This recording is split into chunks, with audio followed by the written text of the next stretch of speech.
Hi, Thrive Loud listeners. This is Anna the intern, and boy, have we got a great episode for you today. But first, remember, in case of an emergency, there are exits to the front and rear of the theater. That is, if you're listening to this podcast in a movie theater. Otherwise, I have no idea where the nearest exit to you is. Also, remember, in case of an emergency, that when the oxygen mask drops down, remember to put it on yourself first before wondering why an oxygen mask dropped down out of the middle of nowhere on your commute to work. Now that we've got that covered, make sure to subscribe to Thrive Loud on either iTunes or Overcast. And if you're an Overcast listener, make sure to click that little gold star to recommend our show. Thanks again, and let's get on with the show. This Thrive Loud episode is brought to you by Hinge Consulting. Success on Amazon hinges on well-executed strategies. Contact Hinge Consulting to learn about total Amazon channel management and to see if your business has what it takes to grow over 300% over the next 12 months. That's Hinge Consulting at hingeconsulting.co.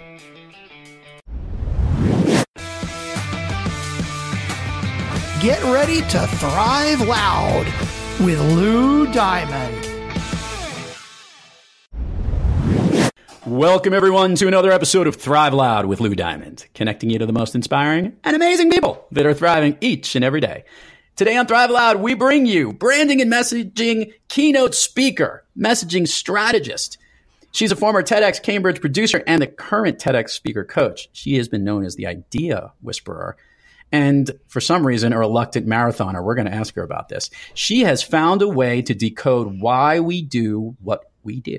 Thrive Loud listeners, Tamsen Webster. Tamsen, how are you today? I am delighted to be here, Lou. How are you? I'm doing spectacular. I'm delighted to have you on the show. Thrive Loud listeners, you need to know this. We've had a lot of great guests on the program that range from incredible thought leaders, speakers, actors, producers, famous people, entrepreneurs, CEOs. And every time I get some thought leader or speaker on the program, it's followed by, has Tamsen been on your program yet? She is, nice. As I'm going to say to the listeners, she is loved by so many. And after this episode, I have a feeling so many more. So what the Thrive Louds fans would love to hear, Tamsen, is a little bit of your journey on how you got to doing what you're doing. And you and I will have a good back and forth, I'm certain. Sound like a plan? Sounds like an awesome plan. Yes. Okay. Well, the past, as they say, looks like a straight line only when you look back. Because I really don't think I could have predicted that I'm doing what I'm doing right now. Though, again, looking back, it now all makes sense. So the thing that ties it all together is that I figured out from a very early age, and probably to solve some of my own neuroses, how to make things make sense, how to make things to make sense, how to get things to make sense to me, and eventually so that I can make them make sense to other people. And then I started to figure out how I could help other people make things make sense to the people they were talking about. That all makes sense started to me. Really, yeah, sure, right? Absolutely. Well, I mean, here's the thing. We each of us in our own way, with whether we're business people or marketers or thought leaders or whatever, we have ideas and we need those ideas to do something. We're trying to get people to change their thinking or behavior. And this happens over and over and over and over again throughout our day, not to mention our life. And the thing is, like, so often when we've built a business on an idea, again, whether you're a thought leader or an entrepreneur or whatever, we know that the idea is right, but we haven't always figured out why it's right. And so, I've just found over time that the more that you understand why your idea is right, the better able you are to explain it to other people, the better able you are to feel really confident in it, the better able you are to pivot it when it needs to go someplace else. And ultimately, you're better able to get other people to see that idea as irresistible as you see it. Got it. But again, I didn't start out thinking that. I wanted to be a museum director when I was growing up, because that's in the list, right? Of astronaut, lawyer, police officer, museum director. That's not usually what people say. Okay, that's true. But I did. I loved art. I loved the expression. And now again, looking back on it, I loved the expression of ideas. And my idea behind wanting to be museum director or something like that was that somehow it would make it easier for other people. Like, I wanted to be in a place where I helped preserve that expression of ideas, or made it easier for artists in that case to make it, because it's a tough word out there for an artist. And I was really interested in that. It's not what I ended up doing. I did go to school for it. I have a master's degree in arts administration. But through any number of, we could go into this or not, I ended up getting actually quite a lot of degrees, all at the same time. But while I was getting that master's, I was also getting my MBA, and it was in organizational communications. And that was building on undergraduate degree in marketing and market research. And so I was, when I graduated college, this was the mid-90s. It was not a great time to find a job. And it was certainly not a great time to find a job in the arts. So I was like, well, how about I go get a business degree? That will be employable. And as it turned out, I just really enjoyed the business of business. And I wanted to continue with the marketing because that was a creative outlet for it. My very first job out of grad school was as a change management consultant out of a fascinating organization out of Dallas called Pritchett and Associates. And I like to say it was a brief but enduring turn as a change management consultant, because I don't think I ever stopped being a change management consultant. It manifested in different ways. So that was kind of the first stop.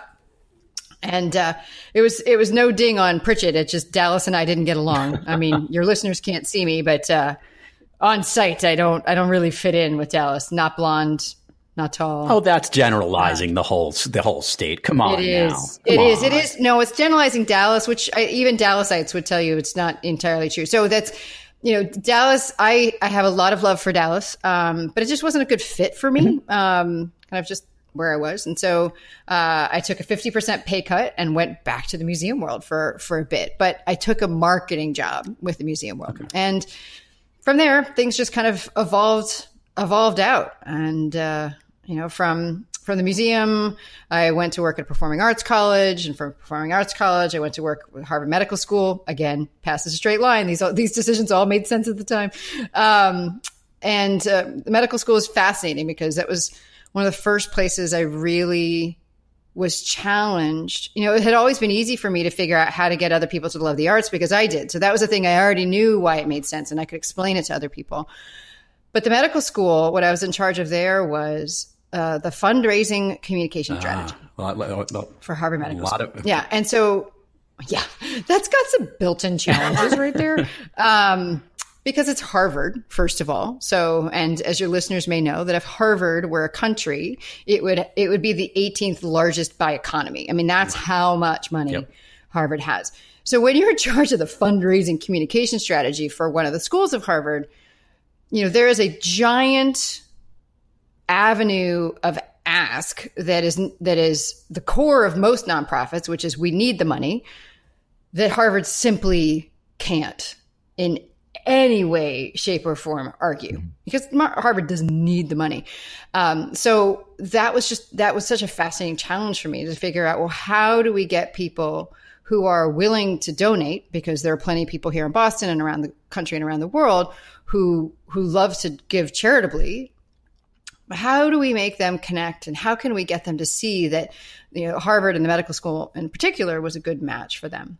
And that also meant that I needed to learn science. And so, I spent much of my time in deep conversations with the scientists and the researchers at the medical school, just getting to a point where I really understand what they were doing and how they were doing it. Yeah. Because again, back to what I said before, if I could make it make sense to me, then I knew I could make it make sense to anybody else. Well, and this is a good point that I want to jump in. And I talk a lot about connecting and having something connect to somebody else. What you're specifically doing is you understand how that message makes sense. And obviously you come from a world of expressing ideas and from a visual component of the world, but now need to be able to transpose that into a way to communicate and connect that idea to somebody else. So I see, as you said, in that everything eventually just comes in a straight line and connecting the dots, you have a way of putting that message in there.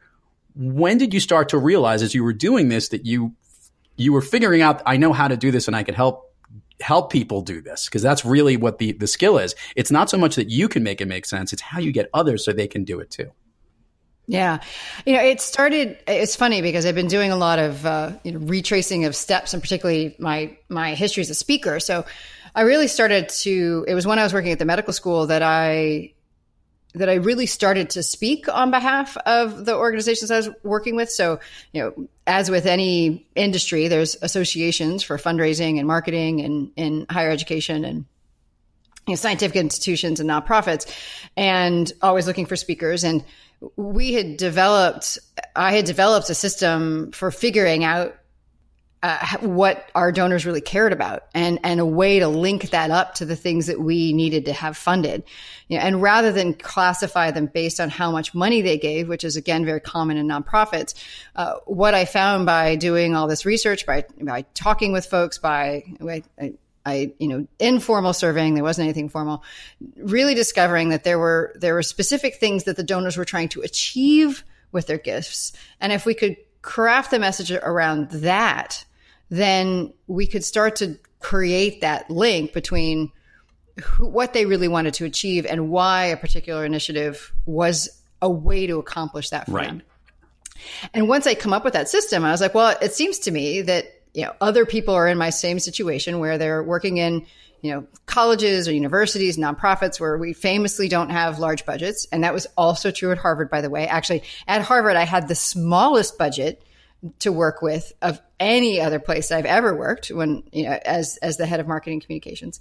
And so I really wanted to help other people. And so I just really back then started to present on what we had done. And one of my tics or neuroses is just I create processes and frameworks out of everything. So it was, it became a way for me to be able to, those processes were a way for me to explain what I did and then be able to transfer that to other people, originally from this desire just to help other people do something similar as we had done at Harvard. And then that just continued. I mean, as I when I moved from Harvard and started working for a brand strategy firm, then it was the same thing. There was a process I had come up with. So I just wanted to start to talk to other people about how I approach this idea of branding and messaging and positioning. When I went and then worked for an advertising agency to build out their content and social and digital, I built out a process for how to match your type of messages and their format to where somebody was in an awareness funnel. And again, these are just things that I thought would help other people. And so I kept doing that. And, where I am now is the result of kind of all of that, really brought to a head when I became the executive producer of TEDx Cambridge. Now there, I was the lead, one of the lead curators of the speakers. So basically it was me and one other person that were the final say on who the speakers were. And I was the speaker coach for all of the speakers that we had. And so now here was this opportunity where I wasn't just presenting to other people on, hey, here's my process. But this was actually like I needed to teach other people how to see their ideas the way I saw them. And so that began a process of reverse engineering what up until that point had just been a very intuitive process, that this was just what I did. I always tried to figure out, well, what are people looking for? And why aren't they seeing it the way I'm seeing it? And what's the thing that they already believe to be true that would make it hard for them to keep seeing it the way they were seeing it? And okay, how would that lead to some other change? That became, I say it now as if that were easy to just come up with. It wasn't, but that became this process. And once I could see that it was working with these TEDx Cambridge speakers who were people like scientists and research and academics that had very complex and sophisticated ideas, that I found a way to be able to teach that process to them. That became enormously valuable. And in fact, I had lunch with one of my former speakers 2 days ago, and he said something to me that was it just floored me. He said, of course, as academics and researchers, we present all the time. And, he was like, there's a part of my brain that was like, well, why do I need to sit down with somebody? Like, what does she really know that I don't? And he said, the minute, Tamsen, that you sat down and explained my idea to me better than I could was the minute that I knew I had a lot left to learn. So I want to jump in and ask this question for you as a speaker yourself. There's always the ability. Look, the greatest athletes, the greatest speakers, the greatest leaders all have great coaches that help them, and you've helped some of the greatest minds in getting their message out. How are you on the receiving end in making sure that your message is as clear as you deliver when you speak? I am ravenous for feedback. I mean, I'm brutal on myself. I am my harshest critic and not by a long shot. Because I know from both internal vibes that I get and external practice, and also seeing what comes back from feedback and what people tweet about or whatever, like what does and doesn't land. I skipped over in my history the fact that I was in my free time during all that paid work. I was also a Weight Watchers leader for 13 years. And that's actually where I got all my speaking chops. So because that was, I did the math one time, and that was, 3,000 presentations with a specific goal of getting people to think or do something differently afterwards. And for anyone who's tried to lose weight or be more active, that's in a situation where people have either tried and failed repeatedly, or there's some part of them that's just really not wanting to make those changes in thinking and behavior. Right. So again, I tend to take on challenging messaging situations. That's good. But when it comes to my own feedback, I actively seek out feedback from people that I trust and who, much like that researcher said to me, I look at and say they can do something better than I can. And I want to hear from them on how I can do that thing better. So, for instance, I worked very closely with Dr. Nick Morgan, because I knew he could understand my content and what I was trying to get across, but I also knew that he could come at it from a perspective of how do I make sure that it's attractive to the audiences that I'm trying to attract. I've worked with Michael and Amy Port on their performance, and how do you really turn a presentation into performance. And more recently, I've been doing a lot of work with folks whose ability, whose background is in training and learning design, because, I'm really just fascinated on how can I make the experiential aspects of my work better. I want to jump in here, Tamsen, again. This is an interesting one.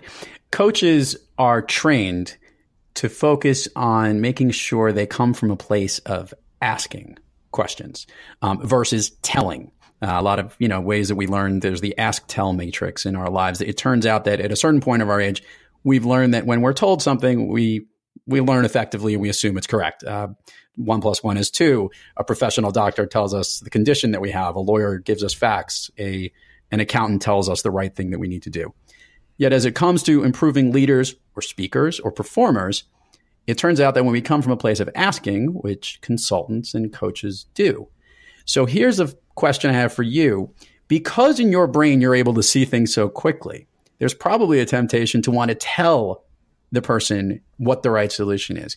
How do you balance the line as a coach in helping people do this between the asking and telling to get them to bring the best out of themselves?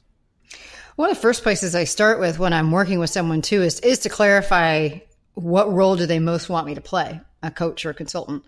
And I will tell them that I think they're going to get a better result if I'm a coach, if they come to their own conclusions about things. And here's the thing. One of the things that I learned at Weight Watchers, frankly, is that I don't actually know all the time. I mean, I may have an idea about something that I think is strong or where I think the idea is. But if I've learned it once, I've learned it hundreds of times now with my clients, is that if they don't see it, then it doesn't matter whether or not I do. So that does two things for me. One, it means that the burden is on me to help them, to keep asking questions, to keep guiding them, to poke and to prod, to make sure that I understand what they're trying to get at, and also understand if there's hesitation about why they're hesitating. So, for instance, I had a client one time who had a really interesting message about, connecting with the universe. But she also had a very, very interesting background as in the entertainment industry, in a role that a lot of people aren't familiar with, but given people's fascination with the entertainment industry, they'd want to know more. It was kind of a producer of sorts. And she just really didn't want to talk about that in context with her message. And it's one of those things, like, as a marketer, I'm like, oh, but that's a really great way to differentiate yourself. But that wasn't where she wanted to go. And I think we know this as speakers and authors and podcasters, that the best and most effective messages are the ones that you're confident delivering. So if I feel from somebody that it's not right for them, then my job is to help them find the thing that is. I think the only time where I really tell that's not even telling, is one of the techniques that I use when I'm talking with people is that I will rephrase what they were saying in a way that I think is, more powerful, more marketable. I kind of call it proverbizing. I kind of take something they say and then turn it into a proverb. And it's like, is it this? And oftentimes what I'll say is like, okay, I hear two things from you. I hear this and say it. I hear this, so is it A, is it B, or is it some unnamed option C? Right. And what that allows us to do, I think, is find a happy medium. I'm asking questions, but I'm also being consultative because they're getting the language that may end up in whatever they're developing. But there's also always unnamed option C, which allows them to say, now I hear what you heard in my idea, but that's not quite right yet. It needs to be more like this. And then we just start that process again. Tamsen, you're killing it as a branding and messaging expert, speaker. You've had an unbelievable career. Unfortunately, you have to deal with lots of Harvard bureaucrats all the time, which, every now and then, even in your past life, or you live in that neighborhood. I went to Cornell, so they call us a minor school, whatever it might be. My question to you is this. You've been thriving your whole life and you continue to do so each and every day. We all have off days.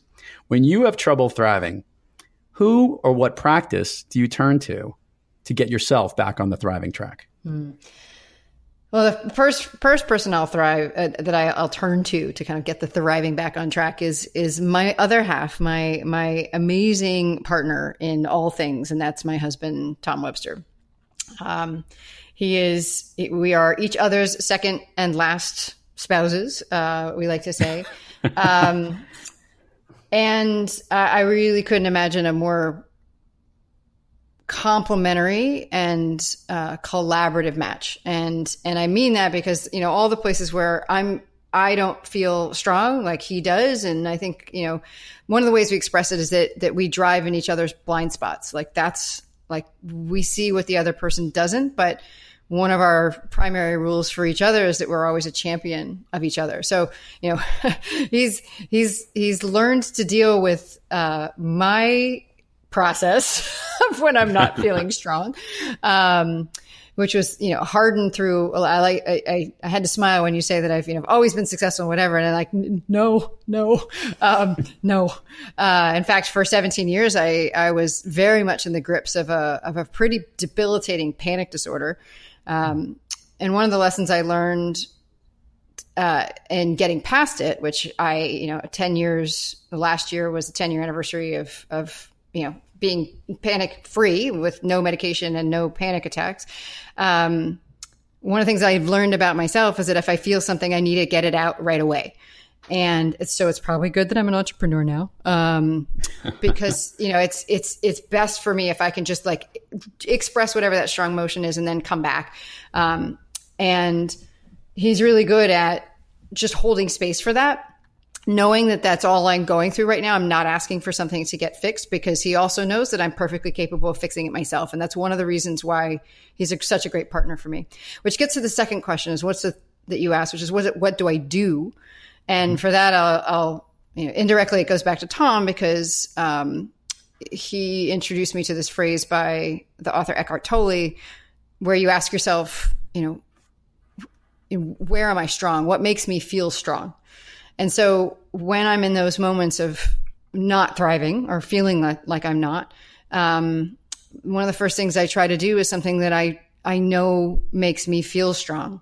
And thank goodness that I have my clients, because anytime I talk with my clients about an idea, those are I love it so much. I just love it so much. And to be able to be so honored to be in a position of helping people see their idea as big and as brilliantly beautiful as I do, because everybody's ideas are bigger than they think they are. And it's spectacular to see somebody come alive to that. And so when I'm not feeling strong, there's no better thing for me to do than to help somebody else feel strong for themselves. And then that almost always puts me back on track. No, that's powerful stuff. Thank you for sharing that with everybody. That's great. Tamsen, I want to ask this question because I don't exactly understand what it means. How are you a reluctant marathoner? So I never considered myself a runner. I probably still don't, though I now have the injuries to prove it. But I never saw myself as a runner. I was essentially dared into it by one of my former Weight Watcher members, who when we were encouraging people to sign up for races, and I was like, oh, I've always thought about doing the Boston Marathon, and but I'm not a runner. And she was like, oh, Tamsen, you would never let us get away with that. And I was like, dang it, you're right. And I wouldn't. And so, it happened that shortly thereafter, one of the clients at an agency I was working at was the Boys and Girls Club of Dorchester in 2013. And they were fielding a marathon team for fundraising. And so I signed up for that because I figured, my former Weight Watcher member was 100% right. And B, I think that it's always good for us to challenge to do a thing that we think we cannot do. And so I trained for it, and I got injured and I had to stop. And then I kept, then recovered from that and trained for it. But if some of your listeners may put it together, the Boston Marathon in 2013 was the one that was bombed. Oh, right. Yep. And, thankfully, I'm very slow. And so we were 6 miles away when it stopped. And so, I think probably the more accurate way to describe it is I'm a reluctant ultra marathoner because I didn't consider the marathon finished until I went back and ran it the second year. And so that's the quick story. I do like it. I've never been a runner. I used to cycle in my younger years, and cycling to me was less impact on the legs, the knees, the hips. However, we've had many ultra marathoners as guests on this show, people who run and use it and also use it as a way for them to get back on the thriving track. And I'm always impressed. Actually, just met with someone earlier today who was advised, no longer should you be doing marathons, you should be doing half marathons. And that was a message from a doctor that said this. I think the half marathon should work for you and you'll be just as happy. And he made a comment. He goes, marathon's a little bit about ego. I'm very good with my half marathon. My ego's had its fill. That's awesome. Tamsen, please, if you could, share with the Thrive Loud fans and listeners all the places that people can find you, websites, links, things coming up, all the things that you find important that it comes better hearing it from you. We'll put it in the show notes anyway, but share it away. Sure. Well, definitely the hub of all things Tamsen is tamsenwebster.com, where you can learn more about me and what I do, how I work with people one-on-one and in organizations, speaking, workshops, trainings, whatever. So all of that's there. In social, I am Tamsen Webster on LinkedIn, on Instagram, and on Facebook. But because Twitter was my first social love, and back in the early days, you kind of used your old AOL handle. I still have that left over, and that is I see it now. Tamadeer on Twitter, yes. Which any your extra points for any of your listeners who are Robert Heinlein novels fans and catch the link to a character from Time Enough for Love in that name. So it's a little hidden story behind that handle. And then I'd say the only other thing I would love for people to know about is that, coming up on the 12th, depending on when we're airing this, so you can find it afterwards, is September 12th is a one-day presentation workshop I'm doing here in Boston, which people can sign up for also online, get a recording later. You can find out more about that at tamsenwebster.com/blocks for talks Boston. And then also the Red Thread Weekend. So I do kind of working with people to help refine their idea and turn it into something big enough to build a consulting or speaking business on. And those are the Red Thread Weekends. You can find those at redthreadweekend.com. Tamsen Webster, your all-time favorite movie? Like I said to you, that was easy. I have a poster of it sitting in my room that I see as I work, and there's a Harrell print of one of the stars hanging over my bed, and the movie is The Thin Man, starring William Powell and Myrna Loy, one of my all-time favorites. And what specifically? How do you connect to this movie, or how does the movie connect to you? So there's a couple different ways. I mean, I think that what I love about it is it's very much a movie of an equal partnership. between two people who are kind of intellectual matches, even though Nick is the detective and Nora is his socialite wife, but she is very clearly just as sharp and funny as he is, and that's part of the joy of it. It's very much a screwball comedy, and it's fantastic. But the other thing that I've come to appreciate it much more and more lately is it's a detective story, and a great inspiration for me and the work that I do in helping people explain their ideas in ways that are engaging to people is to learn the kind of mechanics of the detective story. Because the more that you can get people, back to your point about the best way to teach and to learn and to coach is to ask questions, the more you can get your audience, whether that's customers or people sitting in an audience to hear you speak, asking questions of, well, what's next? What's next? What's next? What's next? You have people who are not only hanging on every word, but they are also coming to the conclusions themselves about why your idea is meaningful and important to them. And so, Thin Man is kind of both it's relationship goals, and it's also content goals and structure. You know what I liked about this interview the most, Tamsen? It's that we started off and I threw something out there and I loved being right. And I knew that by the end of this interview, our listeners would love you that much more. So you did a spectacular job on the program. It was so great to have you on today. Well, thanks so much, Lou. It was a pleasure. And it was great. We will have all the links and notes up soon so everybody can connect with Tamsen. And again, thank you all for joining us. And until next time, keep thriving onward and upward. And remember, be brief, be bright, be gone. You've been listening to Thrive Loud with your host, Lou Diamond. Make sure to subscribe on iTunes, Overcast, or wherever you get your podcasts. And follow us on Twitter, Facebook, and Instagram at Thrive Loud. Or find us on the web at thriveloud.com.